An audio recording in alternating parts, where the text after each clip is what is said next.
Gather close, little fires, and let your light join mine. For before a tree falls, it first feels the bite in its roots. I will sing of the days when the river's song was clear, when honor was a thread woven into every basket and every word. This is the beginning, when the balance was golden, and the first crack appeared, thin as a hair on a drying pot. Listen, for Nkaya watches, and the ancestors sleep with one eye open. The village of Bakwa was not built on sand, but on a covenant. Each dawn, the first elder to draw water from Nkaya would pour a libation to the river spirit, whispering the names of those born and those departed. The river, the one who keeps promises, answered with a glint of silver light on the water's face, a sign of acceptance. The keeper of this morning ritual was always from the Emma family, the ferry-keepers. Their compound, fragrant with honeysuckle and the clean scent of river reeds, stood closest to the sacred landing. Old Mama Emma, her face a map of kindly lines, taught that the river's memory was longer than the longest life. A man who lies to the river, she would say, kneading cassava dough, lies to his own shadow, and soon he will have neither. This was the virtue of integrity, as essential as breath. On this particular morning, it was Amanda, Mama Emma's youngest granddaughter, who performed the rite. Her hands, strong from paddling yet gentle, cupped the cool water.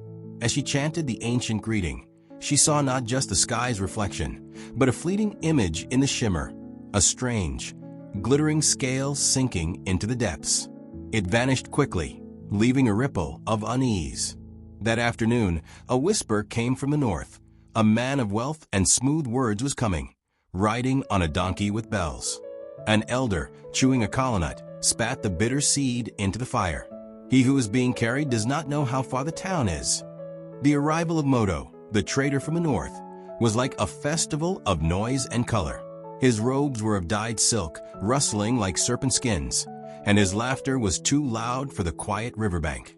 He brought mirrors that showed a man's face twisted and wide, and spices that smelled of distant, fiery lands. The children of Bakwa trailed behind him, enchanted. He went first to Chief Lucas's compound, a place of high mud walls painted with fading symbols of justice. The chief, once a lean warrior, now had a belly that spoke of many settled disputes and plentiful yam harvests. Moto presented gifts, a bronze vessel that sang when struck, and a bolt of cloth so fine it felt like water.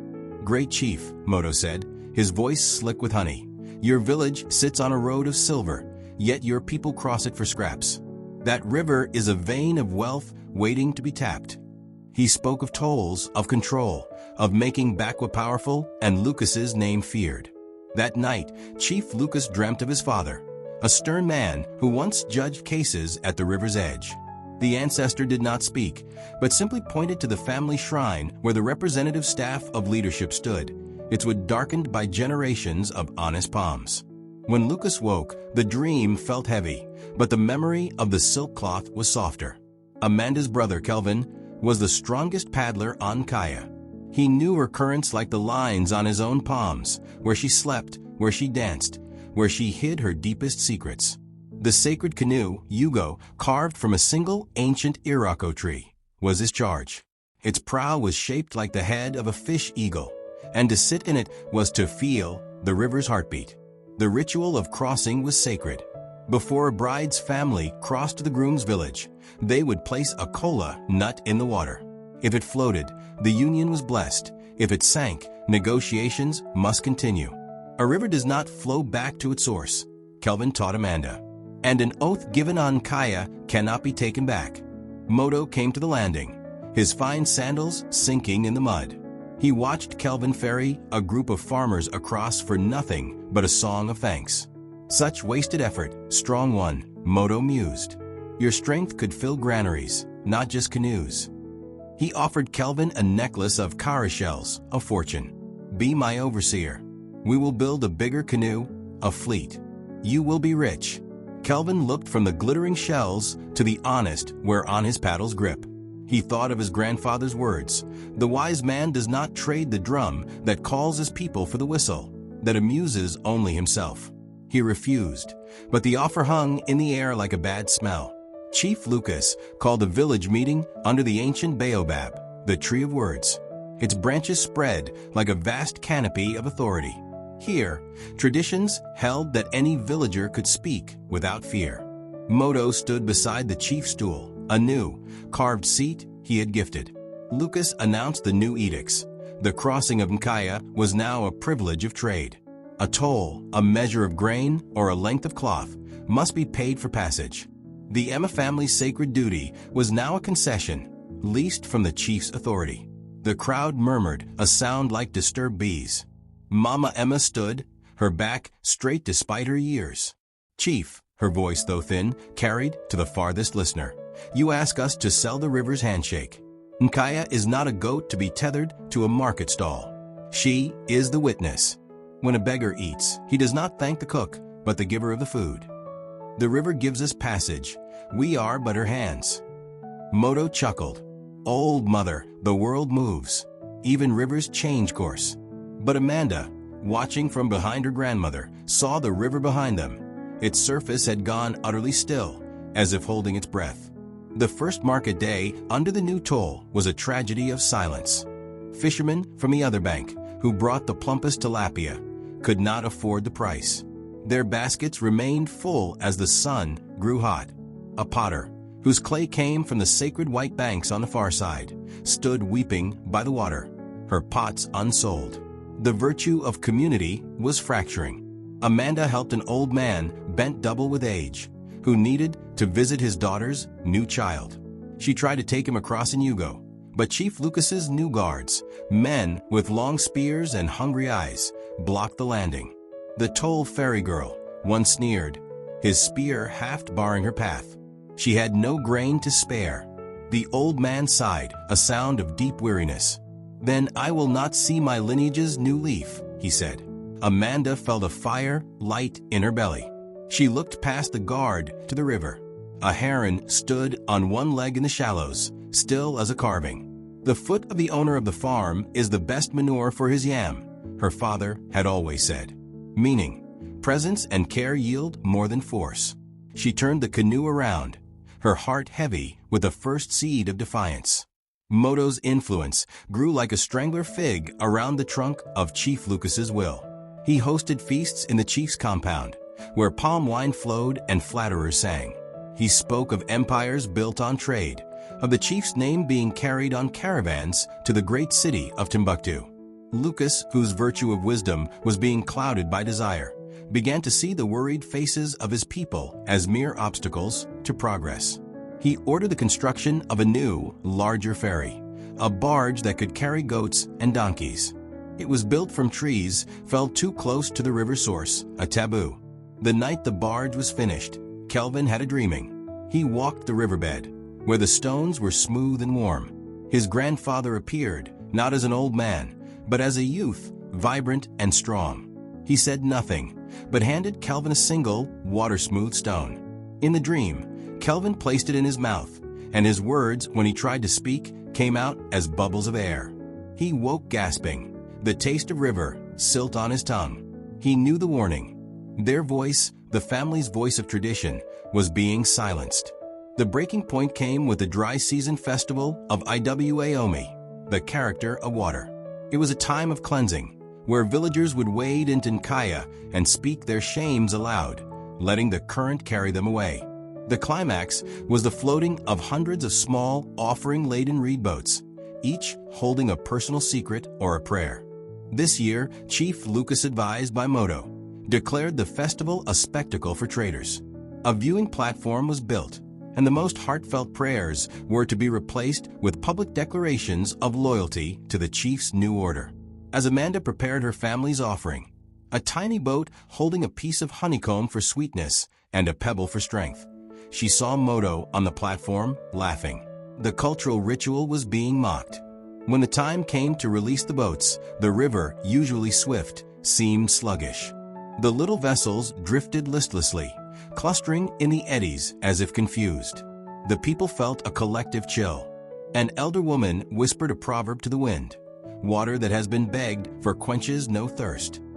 The Emma family refused to use the new barge for the ancestral crossing ceremony, where the names of the dead are called and their spirits symbolically ferried to the other side. They used Hugo as always. Chief Lucas, enraged by this public defiance, sent his guards. They did not come with negotiation, but with force. They pushed old Mama Emma to the ground, not violently, but with a finality that broke something in the air. They seized the sacred canoe, Hugo, and dragged it up the bank, away from the water. Kelvin fought, but was held back by 3 men. Amanda stood frozen, watching the eagle-head prow of Hugo dig a sad, broken furrow in the earth. It was a sight of profound dishonor. A canoe is not called a hero until it has crossed many rivers, Mama Emma whispered from the dust, her voice fierce.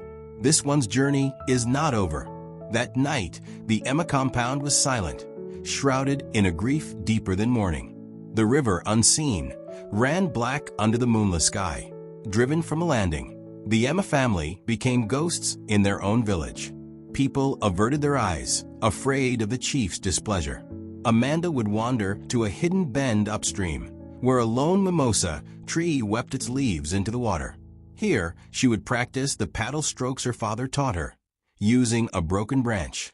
The virtue of perseverance was her companion. She watched the new barge, clumsy and loud, churn the sacred waters. The tolls grew heavier. Stories reached her of marriages delayed, of sick relatives left untended, of markets shrinking. One evening, she found her grandmother by the hearth, not cooking, but staring into the embers. "Child," Mama Emma said, "the river's memory is in our blood, but memory must sometimes be awakened. It needs a key." She untied a leather cord from her own wrist. Braided into it were 3 gray hairs from Amanda's late mother. This is a key of love and lineage. When the moon swallows the sun and day becomes night, the river listens best. But you must speak with a truth that costs you something. The guidance was cryptic, but Amanda clutched the braid, feeling a spark of purpose. The strain began to show on Chief Lucas. He developed a cough that no healer could cure, a dry, rasping sound like pebbles in a gourd. His sleep was plagued not by his father now, but by the faces of those he had turned away from the river. The weeping potter, the bent old man, the sullen fisherman. Moto dismissed it. "Power is a hard bed, Chief. You will grow accustomed to its lumps." He presented more plans.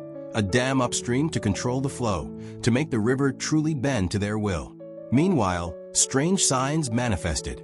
The guard spearheads, left planted by the landing overnight, were found coated in a thick orange rust, though no rain had fallen.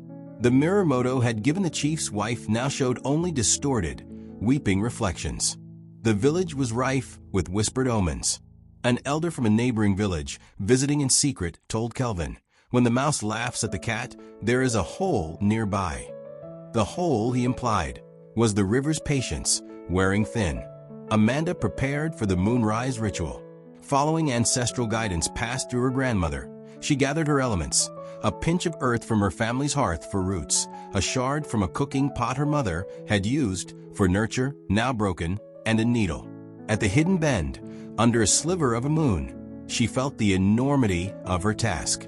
She was not a chief, nor a priestess, just a girl with a grieving heart. But her love for Nkaya was a kind of priesthood. She pricked her thumb, letting a single, dark drop of blood fall into a clay bowl of river water. "The ruin of a nation begins in the homes of its people," she whispered, an ancient proverb. She added the hearth earth and the pot shard, then tied her mother's hair braid around her wrist. Her prayer was not for vengeance, but for remembrance. "Nkaya, great rememberer, hold up the mirror. Show us the weight of the promise broken. Let no lie sink into your mud and be forgotten." She poured the mixture onto the water. It swirled, then sank without a trace.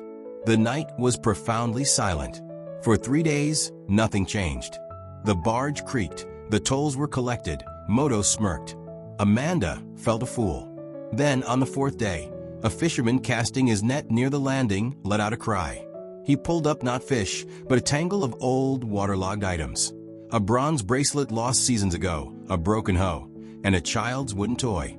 All were things given to the river as oath objects or lost in moments of significance. The river was giving back its memories. People gathered, murmuring in awe and unease. Then, The baker's wife crossed on the barge. Mid-river, she dropped her basket of rolls. As she lamented, a deep, bubbling voice rose from the water, speaking not in words, but in a rush of sound that formed in her mind. It was the promise her husband had made to her father, a promise of a fair bride price he had secretly halved. She staggered off the barge, pale as ash, and confronted her husband before the entire market. The first thread of the village's hidden falsehoods had been pulled. The phenomenon grew. Men crossing for trade heard the river whisper the details of bad debts, of stolen ideas, of contracts unfairly won. The river did not judge, it merely recited. It became known as the crossing of truth. Some refused to cross at all. Moto's trade stalled, for no merchant wanted his duplicity announced mid-journey. He raged at Chief Lucas. "This is witchcraft, the work of that river witch Amanda." He demanded her arrest. The virtue of courage now meant standing still while the storm approached. Chief Lucas, his cough worsening, was trapped. The river's whispers were echoing his own dreams. But Moto's will was of ice. He gave the order. Amanda, while collecting herbs by her mimosa tree, was seized by 4 guards. She did not scream, but looked each man in the eye. "You are sons of Bakwa," she said. "Does the river speak your name yet?" One guard looked away, shamefaced, but his grip did not loosen. They dragged her toward the chief's compound as the sun began to set, painting Kaya in the color of blood. The trial was a mockery, held in the chief's courtyard, not under the baobab. There were no elders to balance judgment. Moto acted as accuser. She poisoned the river with charms. She seeks to destroy your prosperity. Amanda stood, her wrists bound, her mother's braid still on her arm. When asked to defend herself, she simply said, "I asked the river to remember." Is memory a crime? Or is the crime what is remembered? Her words hung in the air. Chief Lucas from his high stool saw not just a defiant girl, but the living embodiment of the conscience he had sold. In her eyes, he saw the reflection of the sacred canoe being dragged through dirt. But the expectant faces of Moto and his guards, and the fear of his own weakness, decided him. "You are banished," he declared, his voice hoarse. "You will not set foot on the riverbank or speak its name again." It was a death sentence, for her spirit was the river. As she was led away, a wind kicked up, carrying the scent of wet stone and deep water. Amanda was taken not to the village edge, but to the dry, rocky bluff downstream, a place of scorpions and thorn bushes. She was left there, bound, as night fell. The guards turned their backs on her, a final cruelty. The stars wheeled above, cold and distant. Despair, cold as the truth of Nkaire's depths, threatened to swallow her. She thought of her family, of Hugo lying helpless, of the river's whispers being ignored. Then, from the distant, dark ribbon of water below, she heard it. Not a whisper, but a song. A deep, resonant hum. The sound the river makes when it flows over a particular arrangement of stones. A lullaby her mother used to sing. It was the river singing to her. However long the night, the dawn will break. Her grandmother's voice echoed in her memory. The virtue of hope, fragile but tenacious, kindled in her chest. She worked her raw wrists against the bonds, her eyes on the sliver of reflected starlight far below. The river had not forgotten her, and her story was not over. The first thread of the net has been woven, children of the fire. The promise is broken, the keeper is cast out, and the river has begun to speak. But when the rememberer is angered, does she stop at whispers?